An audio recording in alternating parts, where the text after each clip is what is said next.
Partage de sorcières, le podcast où l'on discute sans chichi de la femme, de la féminité et du féminisme. Hello les sorcières! Hello Anaïs! Hello Sarah, hello tout le monde! J'espère que tu vas bien. Ça va. Froidement? Un petit peu en ce moment, c'est revenu, heureusement. Un petit peu, mais pas tant que ça quand même. Et d'ailleurs, c'est une manière un peu particulière de fêter Imbolc, donc c'est la raison pour laquelle on se retrouve aujourd'hui dans ce nouvel épisode de Partage de sorcières.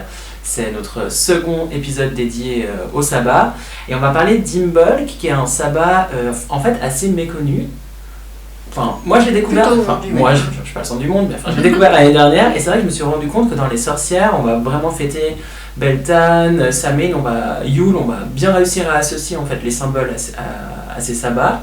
Et puis Imbolc, un peu moins. Et c'est aussi, j'imagine, en lien avec le fait que nous, aujourd'hui, on a moins froid. On a de l'électricité qui nous met de la lumière la nuit. Et puis fêter le retour de la lumière, ça a peut-être moins de sens que pour les sorcières qui vivaient avant nous il y a 300 ans.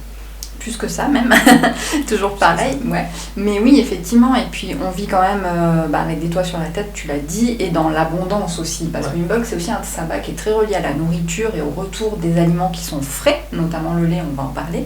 Et donc c'est vrai qu'aujourd'hui, du lait frais, on peut en avoir quand on veut. On n'imagine plus ce que c'était pour ces populations-là qui avaient passé l'hiver à manger des aliments séchés ou salés, de retrouver un premier aliment frais qui était le lait. Et c'est vraiment relié du coup à fêter ça, quoi. Pas de frigo.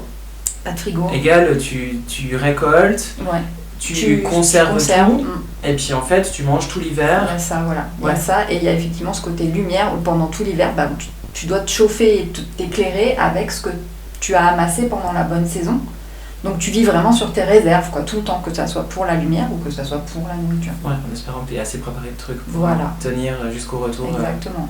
Et c'était une période vraiment...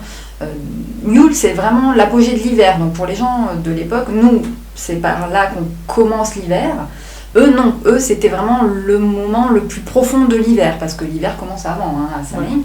Donc déjà, février, ça commence à aller un petit peu mieux. Imbolc, c'était vraiment le moment de l'espoir, voilà, pour ces populations, parce que pendant cette saison froide, tout simplement, ils pouvaient mourir, et notamment les enfants jeunes ou en bas âge, c'était des périodes qui étaient dangereuses pour eux. Est-ce qu'on se rend moins compte aujourd'hui Exactement. Mais... Heureusement, on a évolué là-dessus. Mais il faut replacer dans son contexte, et je trouve que quand même, dans un contexte de ritualisation de sa vie, ou tout simplement de vouloir se reconnecter à la nature, je trouve que c'est un sabbat qui est très agréable à fêter.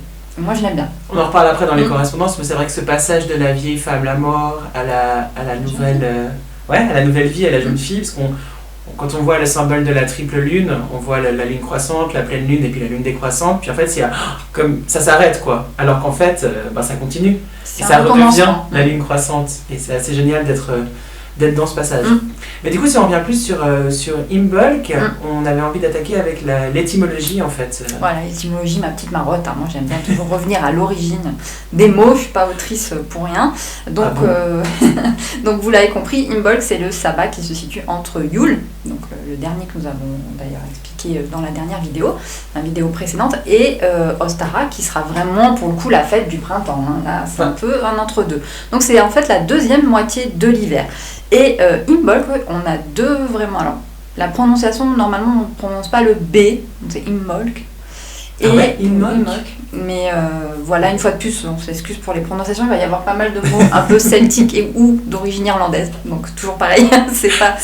Moi, c'est ma petite joie. Quand je sais que tu abordes des ça va être le cas, on va avoir des noms, voilà. Donc, on a une première étymologie qui nous dit que ce serait de im, donc autour, et de folk, ce qui veut dire baigner, nettoyer. Et comme Imbolc, c'est aussi un sabbat très lié à la lustration et à la purification des choses, ça a vraiment un sens. Mais on pourrait vraiment, et moi j'aime bien plutôt cette version-là, le sortir de oil milk en ancien celte, donc lait de brebis. Et c'est vrai, on l'a déjà dit, c'est une fête qui est très reliée à la première traite des brebis, au premier lait. Ou sinon, au saxon, im melk, qui veut dire dans le lait. Donc là encore, on a cette idée de lait. C'est aussi le lait, un symbole de purification. On en parlera quand on verra les symboles. Mais le lait est vraiment central dans cette fête d'Imbolc. Donc on aurait, Imbolc, donc soit lait de brebis, soit autour de nettoyer, purifier, soit même En irlandais modèle, Imbolg, réserve de beurre. Et donc effectivement le beurre, c'est le résultat du barattage du lait. Voilà. Donc, parce que du coup, c'est déjà la naissance des... C'est les premières naissances, la toute première traite des brebis, donc elles ont déjà des premiers agneaux à Imbolc. Donc c'est aux alentours du 2 février. Le sabbat ancien était plutôt fêté le soir du 1er, toute la nuit, en général on fait comme ça, et puis jusqu'au lendemain, à peu près à la tombée du jour. Okay. Donc c'était vraiment sur ces 2 jours-là qu'on pouvait fêter, et principalement avec le retour, on va le voir, de la lumière, des petits agneaux qui naissent, ou des petits veaux aussi. Les vaches sont importantes à cette période-là, pareil, elles commencent à avoir leur première lactation, leur premier bébé. Donc c'est vraiment une fête de ce premier renouveau, cette deuxième moitié de l'hiver où on approche un petit peu du but. C'est un sabbat de l'espoir, pour moi, vraiment, c'est la symbolique, elle est là. On retourne, on va faire on a encore un petit effort à faire, et puis ça va le faire. On ouvre les fenêtres et on laisse entrer l'air. Il y a vraiment quelque chose. Il y a vraiment ce côté-là. L'extérieur se revenir dedans. Dans le sens purification, tout à fait. Donc elle a aussi, c'est un sabbat qui a plein de noms. Donc aujourd'hui dans le calendrier chrétien, elle correspond à la Chandeleur, ou à Candlemas, donc la fête des chandelles, qui correspond à la présentation de Jésus au temple dans la Bible. C'est un moment très très important de la christianisation, de la chrétienté. Aujourd'hui, ça n'a plus trop de rapport, c'est un peu comme Noël, on l'a déjà dit, mais les gens peuvent fêter la Chandeleur sans forcément penser à la symbolique chrétienne qu'il y a derrière. Et une des choses qu'on fait à la Chandeleur, c'est les crêpes, on en reparlera aussi, c'est un symbole assez fort, mais c'est aussi connu sous le nom de Oimeilag, jour de Brigitte, fête de la lumière croissante, fête des flambeaux, fête des bougies, fête des personnages et fête des marmottes. Et si vous êtes, comme moi, né dans les années 80, donc vieille, vous avez vu ce merveilleux film qui s'appelle Un jour sans fin, avec Bill Murray, où le jour de la marmotte est totalement central dans ce film. Donc si vous ne l'avez pas vu, vous ne voulez pas faire un bon moment, regardez Un jour sans fin avec Bill Murray, vous allez déjà bien rigoler, et vous verrez cette petite marmotte. C'est un moment très important aux États-Unis qui correspond vraiment à la fin d'Imbolc en Europe, où on observe les marmottes sortir d'hibernation en fait. Et il y a une tradition qui dit que si la marmotte voit son ombre, pas de bol, ça veut dire qu'il y a du soleil, et du coup on en a encore pour 6 semaines d'hiver dur. Mais que si le temps est couvert et qu'elle ne voit pas son ombre, normalement l'hiver est bientôt fini. Okay. Voilà, donc c'est ça. Il y a aussi ce côté observation des animaux qui sortent progressivement de leur hibernation, que moi je trouve rigolo. Ah, c'est cool. Nous, je pense que le froid est largement devant nous. Mais... cette année, en tout cas, il se pourrait bien qu'on ait un hiver très tardif. Ouais. Et Imbolc, c'est aussi, tu l'as dit, la Chandeleur avec cette relation au soleil, en tout cas, ce côté rond, jaune, on fait des crêpes. Tout à coup, on sait pourquoi on fait des crêpes, ça fait sens, le soleil est là. Exactement. Mais c'est d'autres anciennes traditions, plus anciennes encore, et tu voulais nous parler des Lupercales. Alors effectivement, il y a des traditions anciennes qui sont reliées à Imbolc. Donc les principales traditions à laquelle on rattache cette fête, c'est vraiment les traditions celto-irlandaises, on en parlera après. Mais il y avait une fête très importante dans l'Antiquité romaine, et même probablement encore plus ancienne, mais qui se passe un petit peu plus tard. Donc les Lupercales, ou Lupercalia en latin, ça se passe du 13 au 15 février. C'est 3 jours de fête, donc on se rappelle que la dernière grosse fête, c'était les Saturnales, où là, on avait vraiment fait la fiesta totale, et où on avait la gueule de bois jusque pendant 2 mois. Donc, au 13-15 février, on est à peu près, effectivement, 2 mois pleins après les Saturnales, et donc, on fêtait les Lupercales. Alors, les Lupercales, ou Lupercalia, c'était des fêtes un petit peu spéciales, qui étaient vraiment dédiées dans la tradition au dieu Faunus, dont nous avons déjà un peu parlé la dernière fois, par son pendant féminin Fauna, qui nous était présenté par Célinia. Donc Faunus, c'est le dieu des forêts, le dieu mystique qui donnera le dieu Pan également. Après, dans la mythologie, on voit bien cet homme à corps de bouc et à tête un peu humaine, mais avec des cornes, etc. Et donc il était fêté probablement même avant la construction de Rome, puisque Ovide, toujours le poète qui est l'une des sources principales sur toutes les fêtes que pouvaient faire les Romains, il connaît bien la fête, nous dit que l'Arcadien, donc Évandre, donc les Arcadiens et les Étrusques étaient dans la région de Rome, du Latium, bien avant l'implantation des Romains, qui auraient installé au pied du Palatin, dans une grotte, le culte de Faunus, et cette grotte, en plus, ça serait celle où la Louve aurait nourri Romulus et Rémus, les fondateurs de la cité de Rome. Donc c'est vraiment cette grotte sacrée où on va fêter à la fois Faunus et à la fois la construction de Rome. Et c'est une fête de purification principalement, de nettoyage. Donc on va utiliser beaucoup de l'eau lustrale, on va laver les rues, on va laver les gens, donc il va y avoir tout un rituel autour de l'eau. Dans le temple de Faunus sur l'île Tibérine, donc ces prêtres qui lui sont dédiés, donc on appelle les Luperques, se réunissent, ils sont tous issus de l'aristocratie romaine, un peu comme les Vestales, de Vesta, sont des jeunes femmes très jeunes qui sont prises dans les grandes familles citoyennes de Rome. Là c'est pareil, c'est les Luperques, ce sont des prêtres qui sont plus âgés, ils ont en général 30 ans, qui sont pris parmi les grandes familles romaines aristocrates. Donc ces Luperques se retournent dans cette grotte, ils vont faire leur rituel et principalement ils vont entraîner une cohorte de jeunes hommes que l'on va déshabiller, que l'on va vêtir avec la peau d'un bouc qu'on vient de sacrifier à Faunus. On va leur appliquer le sang à l'aide d'un dague ou d'une espèce d'agide un petit peu sur le front, en signe de cette purification. Alors, Plutarque nous dit c'est souvent un bouc ou c'est des chèvres, ou un bouc et des chèvres, voilà. Enfin, je pense que c'était selon ce qu'ils avaient, mais il devait y avoir au moins toujours un bouc pour la simple et bonne raison que c'est la personnification de Faunus, qui a les attributs du bouc.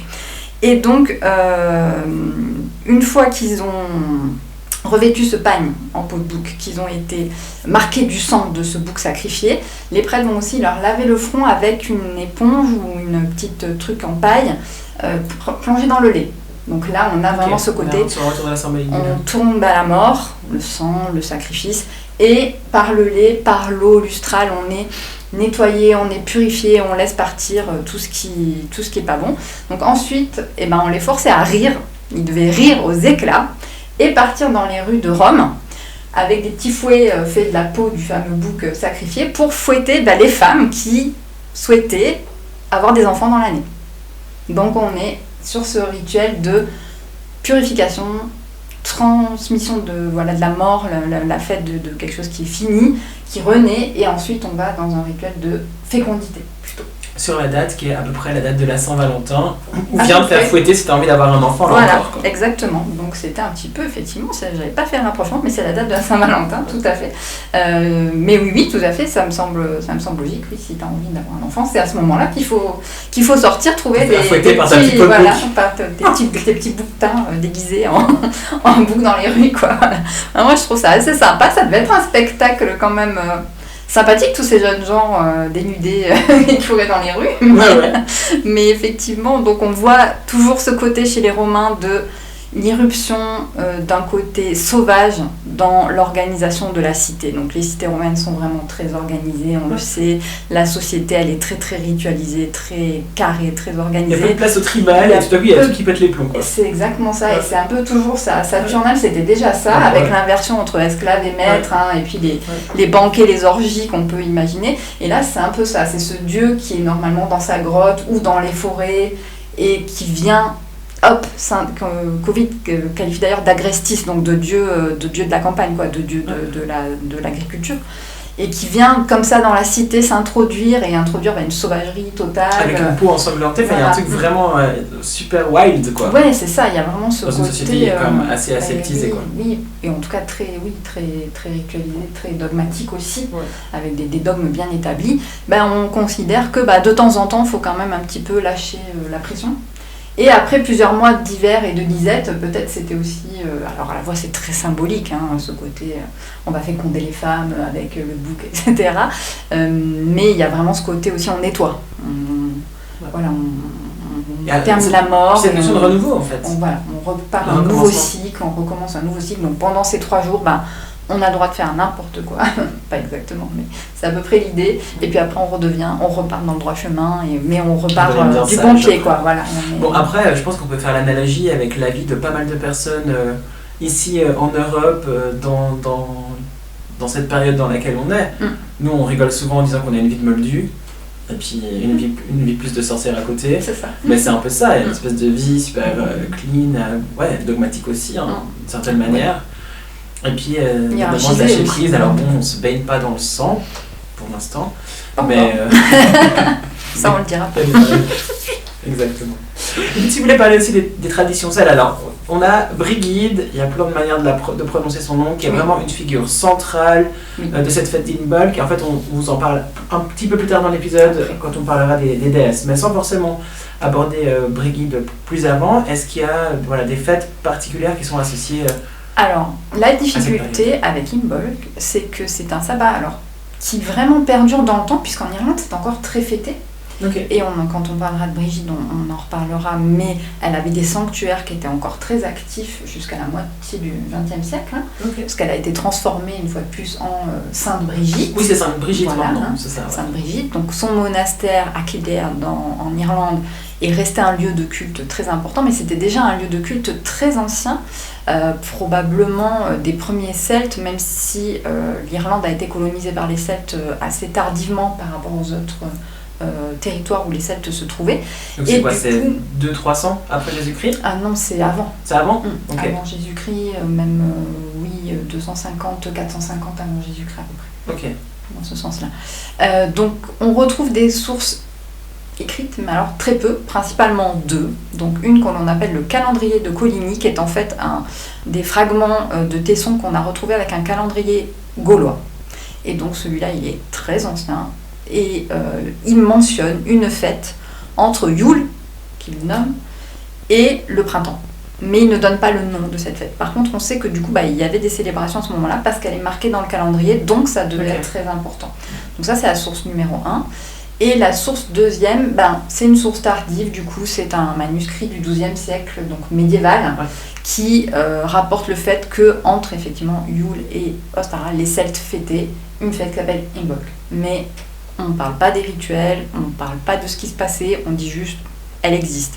Donc c'est vrai que c'est très difficile, et c'est pour ça aussi peut-être qu'on a perdu le lien, nous, avec ce sabbat-là, parce que d'une part il est vraiment très symbolique, moi je trouve qu'il est hyper intéressant, il a perduré dans le temps, donc on n'a pas de source écrite, mais il est quand même existant dans les traditions celtes, et notamment d'Irlande. Donc c'est vraiment l'un des 4 sabbats du feu avec Beltane, Lughnasadh et Samhain, et c'est le premier un petit peu après Yule, donc on a passé ce cap du plus profond de l'hiver, et on remonte doucement dans une deuxième moitié qui normalement est plus clémente. Donc c'est vraiment le rythme du changement de saison, de ce renouveau qui va arriver. Alors on n'est pas au printemps, on sait que le printemps, on fêtera l'apogée du printemps après, avec Ostara, mais on est quand même doucement dans cette petite reprise, et en ce moment malheureusement on est bien en amont de Imbolc, de la date quand on enregistre, mais on peut déjà, parce qu'il fait doux, trop doux, on peut déjà voir des signes de reprise sur la terre. C'est très facile. Moi, j'ai plein de jardins autour de moi, j'ai la forêt, et je vois des toutes petites fleurs qui commencent à sortir, notamment des petits cyclamènes, des pâquerettes, et ces petites fleurs jaunes dont j'ai oublié le nom, mais voilà, on les voit malheureusement.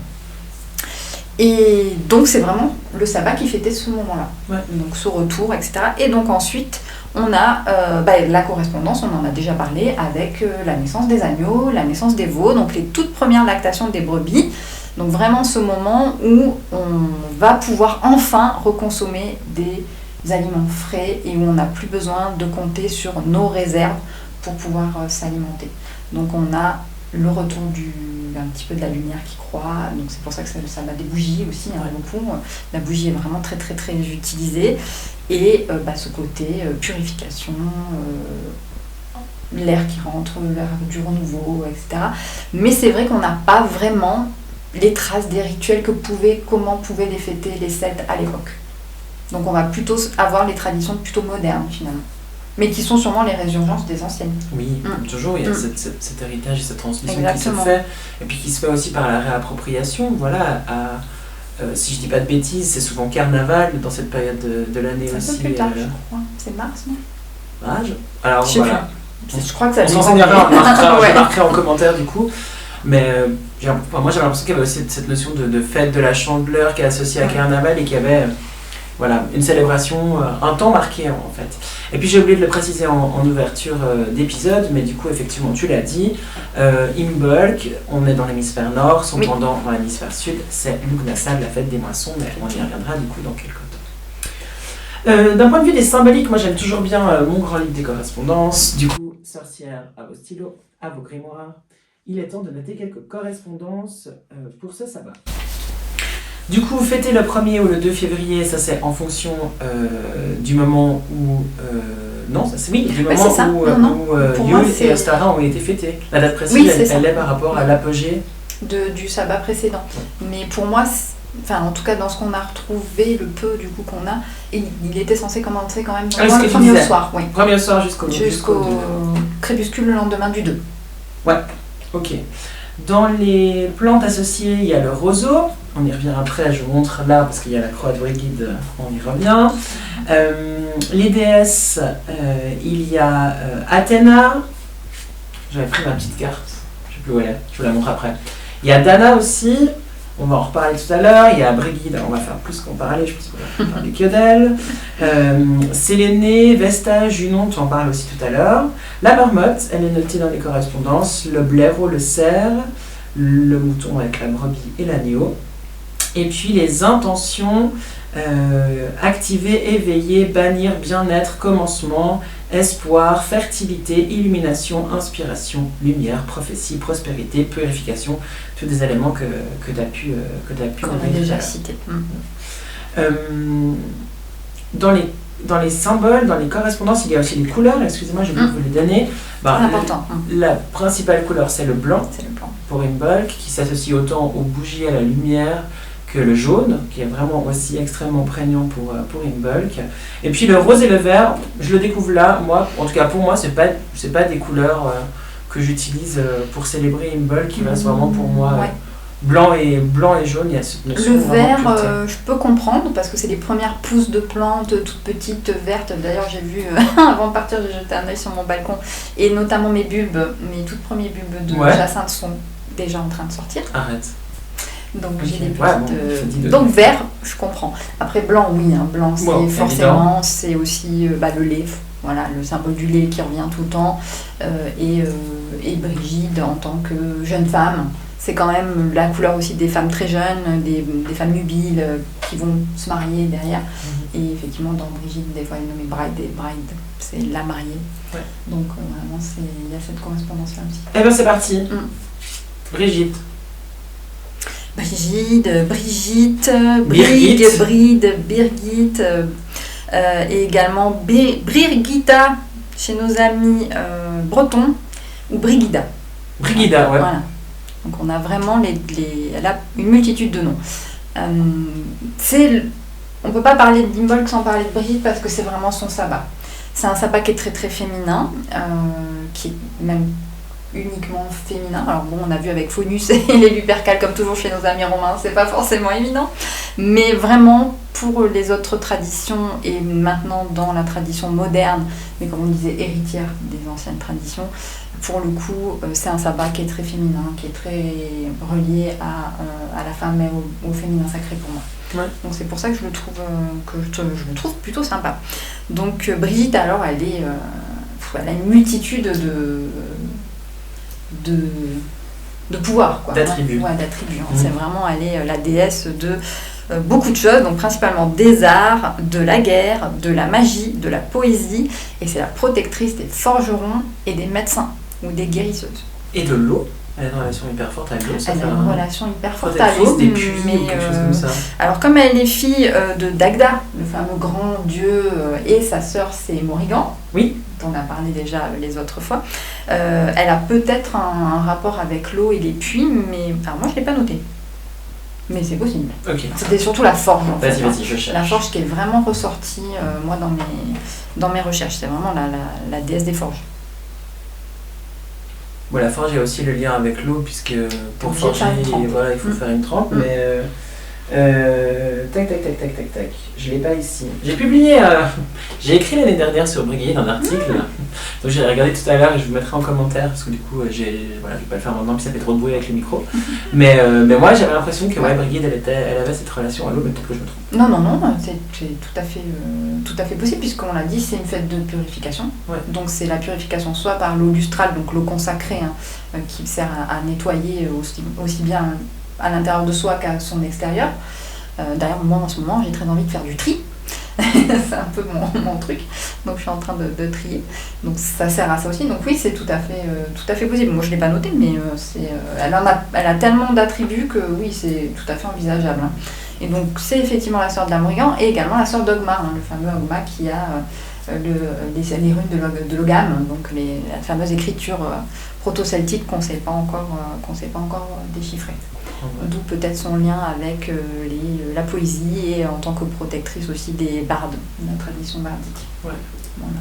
Une déesse vraiment centrale, super badass pour le coup, et qui n'est pas associée à la guerre, Sophera. Alors moi j'ai noté que si, en tant que déesse de la forge, forcément, donc elle est associée à la guerre quand même. Elle n'est pas sur le champ de bataille, mais c'est pas une déesse guerrière au sens de Athéna, ou au sens d'autres de Frigg, voilà, d'autres déesses comme ça qui sont vraiment associées à la guerre, mais quand même il y a ce côté-là. Ouais. Et peut-être plus en tant qu'après dans sa transformation comme protectrice aussi d'un territoire, d'une tradition qui est la tradition celte irlandaise. Donc non, c'est vraiment la déesse. Pour moi, elle a certainement des origines encore antérieures aux traditions celtes, comme on l'a vu à Yule, où c'est vraiment ancestral. Je pense que ces sabbats sont fêtés depuis très longtemps, tout simplement parce que c'est la marque des cycles de la nature. Donc Brigitte, c'est certainement un premier archétype d'une grande déesse d'origine indo-européenne, générique, qui était peut-être associée à l'aurore, au retour du printemps. On l'a dit, elle symbolise la jeune femme, même si elle a ces trois visages qu'on a évoqués tout à l'heure. Mais oui, pour moi, elle est même plus ancienne que la tradition mythologique celte. Ouais. Et du coup, Brigid, pour l'honorer, ou durant cette période des fêtes, l'une des traditions, c'est de faire cette croix en roseau. Du coup, moi, l'année dernière, j'ai été, donc cette croix, si tu nous écoutes maintenant, on est aussi sur YouTube, alors du coup, je me perds un peu entre les deux, mais donc c'est une croix d'entrelacs de roseaux, et qui est assez géniale à aller faire, parce que la première chose, c'est d'aller chercher des roseaux. Ensuite, il faut les tremper pour qu'ils s'assouplissent, et les roseaux ne cassent pas, donc on peut les plier en deux. Et puis faire un espèce d'entrelac, donc ce n'est pas pour Anaïs, voilà. Vous aurez compris qu'elle n'aime pas les deux. et voilà, c'est une jolie, aussi une jolie activité à faire en famille à l'extérieur. Ouais. Moi je trouve la croix de Brigitte du coup très symbolique parce que c'est une croix et en même temps c'est une roue. Ouais. Donc on voit bien ce côté roue qui ressort de ce symbole-là, fait avec des éléments qu'on peut encore trouver pendant la saison froide et qu'on peut trier, garder, conserver pour le faire au moment de sa fête. Et oui, moi j'aime beaucoup, alors je serais effectivement incapable de le faire, mais j'aime beaucoup. Je me pencherai peut-être l'année prochaine à fabriquer une poupée de Brigitte, puisqu'on a souvent en plus de la croix, qui est son symbole principal, on a aussi ces petites poupées qui sont à son effigie. Alors souvent, j'ai remarqué ça en faisant mes recherches, notamment les sorcières qui partagent sur leur tradition de savoir. Souvent elles disent en fait à Noël j'ai trouvé une petite poupée en forme d'ange et je sais pas, elle m'a frappée et du coup je l'ai prise alors que je suis pas forcément ange, et en la regardant maintenant je me suis dit mais si j'enlève les ailes c'est trop Brigitte quoi. Je vais faire ma poupée de Brigitte avec cette petite poupée-là, je vais la retransformer en quelque chose de païen. Moi, je trouve ça génial comme procédé. Et donc, effectivement, avec les longs cheveux en laine, un petit peu, pas forcément un visage, mais... et donc, après, il faut lui mettre ses couleurs. Donc, les couleurs de Brigitte, c'est plutôt, du coup, le blanc, le noir et le rouge. Donc, on peut aussi lui mettre une cape verte, parce qu'elle a cette cape qu'elle met sur le soleil pour le cacher ou le lever. Et en général, la poupée ensuite est mise à l'intérieur de la maison à titre de protection. D'ailleurs, la croix de Brigid, on la met sur la porte le soir d'Imbolc, du coup, pour justement appeler la protection sur la maison, sur le foyer.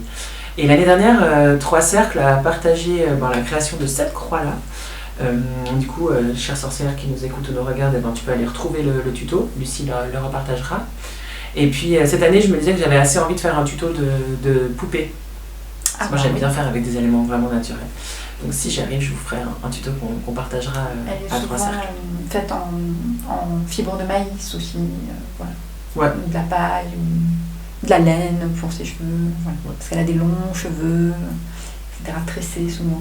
Et puis moi, comme d'hab, dans le milieu ésotérique, faites attention à ce que vous faites et aux intentions que vous avez dans les matériaux. Bien donc sûr. allez pas prendre des roseaux dans une réserve naturelle, évidemment qu'ils y sont mieux que sur votre croix de Brigide. Et puis si vous achetez de la laine, vous contribuez à la consommation. Donc peut-être pensez à upcycler de la laine, Oui, ou aller chez votre exactement. grand-mère, etc. Je suis un peu... Non, C'est non, mon petit instant moralisatrice, Totalement. mais voilà, Quand le milieu j'avais, ésotérique est quand même très consommateur. Du coup, soyons vigilants. moi je suis entièrement d'accord. Et d'ailleurs, on peut faire les croix de Brigitte plus petites. Et moi j'ai une ferme à côté de chez moi et je sais que la famille me donnerait de la paille si je le demandais. Enfin, j'ai même pas besoin d'aller me demander, il y en a partout. Ouais. Donc je pense que voilà, ça c'est quelque chose. Si vous avez à côté juste une ferme avec des ballots de paille qui traînent, vous pouvez toujours aller demander de prendre quelques brins pour vous faire votre petite croix de Brigitte. Si vous n'avez pas de roseau à portée de main. Complètement d'accord. Tout à fait. Dans les autres déesses, du coup, il y a Dana, qui est une déesse des premiers peuples irlandais. Et c'est une déesse extrêmement primitive, qui est un peuple de guerriers qui lui a associé les Tuatha des Dana. Et l'année dernière, j'avais très envie d'écrire un article sur cette figure mythologique, et ça s'est avéré impossible, parce qu'en fait, j'ai trouvé quasiment aucune source sur elle. Bon, alors là, j'ai des bouquins d'une édition relativement classique, mais à la maison, j'ai aussi des choses plus poussées, et vraiment, j'avais rien du tout. Ouais. Donc voilà, c'est une grande figure divine, mais quand on parle d'invisibilisation des femmes, ben, typiquement, elle, c'en est un très bon exemple.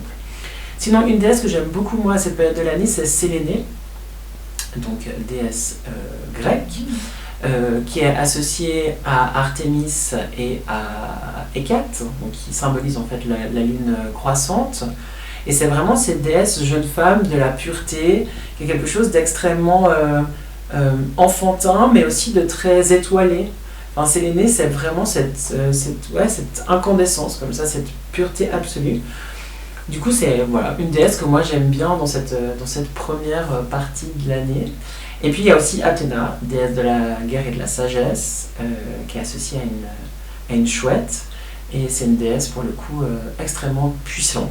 Athéna, voilà, on est vraiment Oui. dans les... Athéna, c'est vraiment la déesse d'Athènes, c'est celle qui s'oppose. Moi, j'aime beaucoup, dans beaucoup de mythes, Athéna, elle s'oppose tout le temps à Poséidon, et on en parlait juste avant. Mais Poséidon, c'est vraiment le dieu mâle, cis, blanc, qui, avec sa puissance de mâle, et il a un gros kiki, donc il veut le faire savoir. En métal, on est d'accord. En or, non? Ouais, et en or, ce ouais. truc. Ouais. Et du coup, Athéna, c'est vraiment, elle s'oppose tout le temps avec Poséidon, notamment pour la domination de la ville d'Athènes. Et il faut savoir que l'origine, on en a parlé dans notre podcast sur l'Antiquité, mais l'origine mythologique du fait que les femmes sont si méprisées à Athènes, elle vient de là. C'est qu'il y a une querelle entre Athéna et Poséidon pour savoir qui sera le dieu tutélaire de la ville d'Athènes.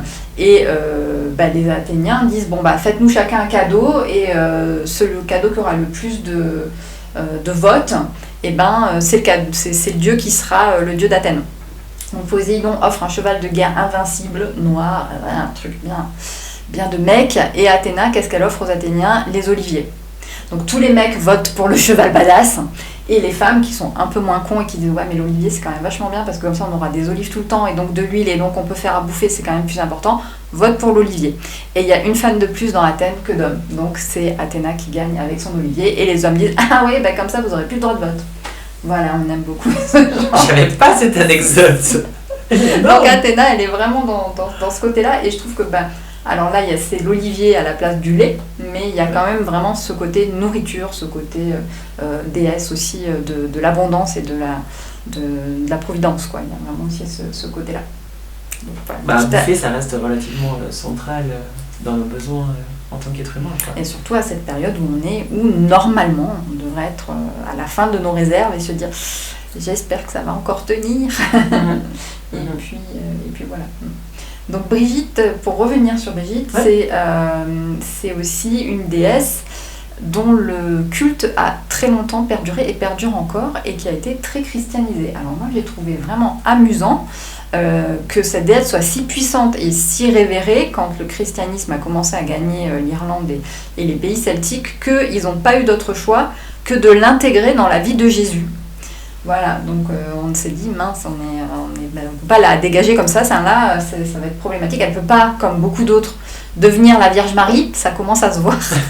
Donc, on va inventer... Elles sont déjà 15, voilà, donc c'est un petit problème. Donc, on va inventer Sainte Brigitte. Et donc, Sainte Brigitte est née comme ça. Donc, elle est liée à Jésus. Et surtout, on a gardé sa symbolique de liaison à la naissance et au lait, puisque c'est elle qui aurait été l'accoucheuse de la Vierge Marie. Et aurait donc apposé 3 gouttes d'eau sur le front de Jésus pour le laver des excréments de la naissance. Je déteste cette expression. La symbolique du 3, elle est présente. Oui, elle a la symbolique du 3 et de l'eau. Ouais. Donc on revient à ce côté-là. Et également, c'était dans la tradition donc, chrétienne, c'est sa nourrice. Elle est considérée comme sa nourrice. Ça veut dire qu'elle nourrit Jésus au sein. Hein. Donc on a parce que ce formarage était vraiment très répandu dans les sociétés antiques. Hein. Les femmes nourrissaient très facilement les bébés des autres femmes. Hein. Il n'y avait pas de problématique et ça ne posait de problème à personne de voir une femme allaiter son enfant dans la rue, pas comme aujourd'hui. Ceci étant dit, voilà. Ça ne posait problème. Attends, je manifeste. Ça ne posait problème à personne de voir une femme allaiter dans la rue. Je crois qu'il faut manifester. Et même si c'est pas son enfant. Tout le monde acceptait de voir une femme allaiter dans la rue. Voilà, ceci étant dit. Donc, et même si ce n'est pas son bébé à elle. Donc on avait parlé d'ailleurs de la Colonia Lactaria sur le forum romain, où il y avait ce petit coin de sororité entre femmes romaines, où elles pouvaient, si elles étaient en difficulté, trouver une nourrice pour leur bébé ou une gardienne. Et donc Brigitte, Sainte Brigitte, parce que je te coupe la parole, mais à l'époque, les femmes, si elles n'arrivaient pas elles-mêmes à nourrir leur enfant n'avait pas de nourriture, il n'y avait pas de lait en poudre. Non. Enfin, c'est con de le dire, mais c'est quand même intéressant à souligner que du coup, la solidarité entre femmes, elle est nécessaire pour la survie des enfants. Bien sûr, la survie des enfants, mais totalement. Donc il y avait quand même vraiment ce côté-là. Donc on dit que Brigitte aurait été nourrice de Jésus. Donc c'est quand même merveilleux, une déesse païenne qui donne son sein à Jésus. Donc on est vraiment sur un total syncrétisme. Ils ont vraiment essayé de garder jusqu'au bout. Elle était le monastère de Kidder et son sanctuaire à Kidder qui était construit sur l'ancien sanctuaire de Brigitte. Donc Kidder, c'est Kildare, c'est le grand chêne. Donc il y avait probablement un chêne à cet endroit qui était sacré. Et au début du XXe siècle, ils ont arrêté. Le monastère a été fermé parce qu'en fait, c'était quand même beaucoup trop païen pour Mais c'est un bâtiment qui existe toujours? Oui, le bâtiment existe toujours. Et je crois que ça a même été remis un petit peu en marche dans les années 90. Donc aujourd'hui, c'est à nouveau un lieu de culte? Il me semble que c'est à nouveau un lieu de culte. Je ne suis pas certaine, il faudrait que je vérifie. Mais je sais qu'au début du XXe siècle, ça a fait une grosse polémique parce que vraiment, il y avait on allume le feu, on réallume le feu, on fête les brebis, on bénit les agneaux. Voilà, ça commençait à être un peu peut-être trop. Il y avait des femmes en cercle autour d'un feu, elles faisaient des ronds. Qu'est-ce qui se passe? Ça commençait à être un peu tendu pour eux. Donc voilà. Ouais, c'est vrai que c'est vraiment une jolie figure, cette Brigitte, et qui se retrouve partout. Après, récemment, je réfléchissais, parce que j'écris un album sur les déesses, des chansons sur les déesses, et parce que ça fait très peur de le dire comme ça, parce que du coup ça va devenir concret. Et du coup je me disais, mais en fait, dans quelle mesure on pourrait pas se dire que cette espèce d'archétype féminin divin, il est en fait une seule et même source. Enfin, moi, tout me renvoie vraiment beaucoup à cette triple déesse qu'on retrouve partout. Puis qu'après, c'est nos différents passages de vie et nos différents besoins dans l'année qui en fait colorent les archétypes et les créent. Enfin, je sais pas comment. On pourrait inviter une fois une anthropologue. Ce serait super intéressant. C'est évident qu'on l'a déjà évoqué. Il y a vraiment cet archétype général d'une grande déesse indo-européenne à un moment ou à un autre dont on n'a pas la trace, ou alors très peu. On a parlé dans notre podcast sur la préhistoire de ces figures les Vénus, voilà, les Vénus, les trois traits ou les trois points, les trois points, tout ce symbolique autour du chiffre 3 qui est forcément relié à la femme. Donc oui, c'est sûr qu'il y a une racine quelque part qui a fait ensuite des centaines de ramifications, mais on la retrouve chaque fois qu'on veut chercher quelque chose, chaque fois qu'on fait une recherche, chaque fois qu'on veut creuser un peu, on retrouve cette grande figure derrière. Elle est très loin, elle est derrière, mais elle ressort partout en fait.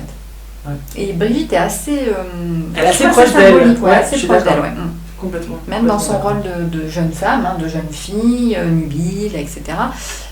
On la retrouve quand même dans pas mal de symboles qui sont très puissants et qui sont très très anciens. Ouais. Et du coup, notre chère Sélénia, avec qui on fait les podcasts pour les sabbats, elle n'est pas avec nous aujourd'hui, mais elle sera avec nous pour les prochains. Et du coup, c'est moi qui ai repris un peu les rituels que vous pouvez faire dans cette période de l'année. Du coup, j'ai pas très envie de vous parler de rituels witchy, j'ai plutôt envie de vous parler de rituels de développement, d'empuissancement de soi. Et il y en a un peu 3 que je vous invite peut-être à faire pour ce début d'année. Quand on parle de commencement, eh bien, c'est intéressant de se dire, mais en fait, qui je suis et vers quoi est-ce que j'ai envie de tendre? Parce que commencer, c'est bien, mais commencer, qui et où? Et l'une des jolies manières de le faire, et on l'a fait l'année dernière en cercle de femmes, eh ben, c'est de se connecter à ses rêves, ses aspirations, ses talents, ce qu'on est et ce qu'on souhaite. Et du coup, sur le site de 3 cercles, vous pouvez télécharger une visualisation que j'ai enregistrée l'année dernière suite au cercle, qui vous permet de vous connecter à vous. Et je vous invite ensuite à faire peut-être un vision board pour cette année. Si vous deviez manifester, comme on l'a fait tout à l'heure avec l'allaitement, mais si vous deviez manifester ce qui remplira votre année, eh bien, qu'est-ce que ce serait? Et puis le dessiner sur un tableau. Alors vous pouvez le faire de manière ultra créative, vous pouvez le faire avec du matériel de récup, vous pouvez le faire en dessinant si vous avez ce talent, vous pouvez le faire sur Canva ou autre logiciel de création si comme moi, vraiment vous n'êtes pas doué pour dessiner, mais vous savez bien assembler des trucs ensemble. Enfin voilà, vraiment libre à vous de créer ce vision board et de vous accorder un moment pour vous. Finalement, le développement de soi, c'est aussi juste de s'accorder du temps à soi pour réfléchir sur qui on est et ce qu'on souhaite. Et c'est chouette de le mettre, ce vision board, dans un endroit de passage. Moi, je vois le mien souvent. Tous les matins. Voilà. Il est proche de mon tapis de yoga, donc tous les matins, il est là. Et ben, je sais que t'es pas la seule. Je sais que Lucie, c'est la même chose, à 3 cercles. Et ça permet vraiment de se rappeler de soi et de se remettre au centre aussi de sa vie dans cette vision qu'on a eue de soi à un moment donné. La dernière chose que je vous invite à faire pour ce début d'année, c'est la somme théosophique. Du coup, vous prenez donc c'est un calcul. Il est question de prendre l'année 2023 et d'y ajouter votre jour et votre mois de naissance. Vous divisez à chaque fois, vous faites l'addition et vous devez arriver à un chiffre entre 1 et 22. Et ensuite, vous prenez le tarot et vous allez choisir, vous allez sélectionner l'arcane majeur, donc le fou, la lune, voilà, qui correspond pour avoir votre message de l'année. Et ça, je sais que toi, tu le fais. Moi, je le fais régulièrement. Alors, j'ai déjà fait mon tirage annuel des runes pour toute l'année. Donc ça, je le fais mais la nuit du 31. Et ensuite, oui, ça, j'aime beaucoup cette association de théosophique avec les chiffres et les arcanes. Et alors moi, si je peux rajouter un peu moi ce que je vais faire, voilà, très modestement. Alors moi, je l'ai dit tout à l'heure, j'ai eu une frénésie de tri. Donc je suis en train de tout trier. C'est aussi le moment, comme on est dans la purification et le nettoyage, de virer tout ce qui vous correspond plus, tout ce que vous avez plus envie, mais ça peut être matériel, comme ça peut être des relations, comme ça peut être laisser partir des angoisses, des relations toxiques. Le jeans 2 tailles en dessous que tu te dis que tu vas mettre un jour parce que tu vas maigrir, en fait c'est un projet de merde. Non. Tout ce genre de trucs en fait qui nous font du mal au quotidien. Voilà. Donc mettez-le dans le truc de récupération de tous les vêtements. Ça servira à quelqu'un d'autre, il n'y a pas de souci. Donc moi j'ai vraiment cette envie-là de faire place nette un petit peu avant l'arrivée du vrai sabbat. Et ça m'a pris là récemment, alors je ne sais pas faire des nœuds, mais j'ai très envie de fabriquer des trucs avec du bois. Donc je sais que le premier, je vais me fabriquer un séchoir pour mes plantes. Et aussi certainement des runes avec le bois que j'ai récolté dans la forêt il y a déjà bien 15 jours, 3 semaines, donc il faut qu'il sèche encore un petit peu, c'est parfait, le timing devrait être bon. Mais je suis allée comme ça dans la forêt derrière chez moi et j'ai dit allez, je ramasse du bois, je sais pas ce que je vais faire. Et quand je suis rentrée, j'ai dit si, je sais ce que je vais faire. Et j'ai dit à mon mari, il me faut des brindilles comme ça, après il me faut une grosse branche. D'accord. Je te pose pas de questions, je fais non, pose pas de questions. Donc ça c'est aussi quelque chose qui est simple. Si vous savez pas tisser une croix de Brigitte et que vous êtes un peu gauche comme je peux l'être, ça c'est quelque chose de très facile à faire. Il y a plein de tutos, je vous laisse regarder. Mais mettre des petits bâtons de bois et puis les relier entre eux, puis mettre une petite déco, ça semble à la portée de à peu près tout le monde. Donc ou pas de déco d'ailleurs si vous voulez pas, si vous voulez rester brut.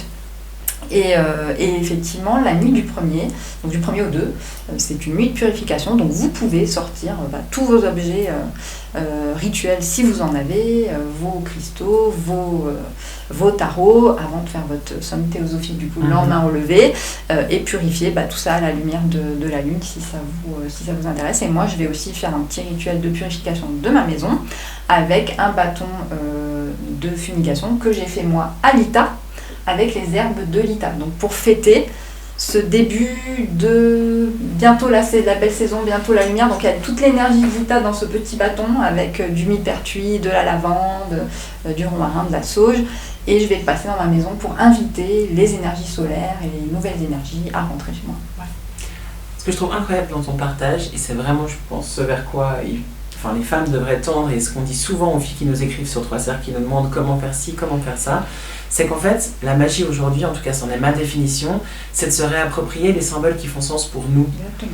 Et toi, tu as choisi des plantes qui font sens, tu en as fait un bâton, tu vas le réutiliser dans un moment qui fait sens pour toi. Et du coup, c'est à la portée de chacune d'entre nous d'aller dehors, de récolter ces petits trucs et puis de créer sa propre magie. Parce qu'on n'en parlera jamais assez, mais le pouvoir de l'intention, c'est le concept de base de la magie. C'est comment est-ce que vous allez placer du sens, de la symbolique de ce qui vous est propre dans un moment, dans un rituel, dans un objet. Après, on peut s'inspirer des autres sorcières, et à ça que sert Partage de Sorcières, c'est la base, on l'a créé pour ça. C'est ça. Mais vraiment, j'ai envie de vous dire, les nanas, sentez-vous super légitimes de créer vos rituels, de faire vos trucs à votre sauce, et puis de nous écrire sur Trois Cercles pour en parler, il n'y a aucun souci. Moi, j'adore faire entrer l'air chez moi. Du coup, je fais entrer de l'air, et moi, j'utilise beaucoup les sons.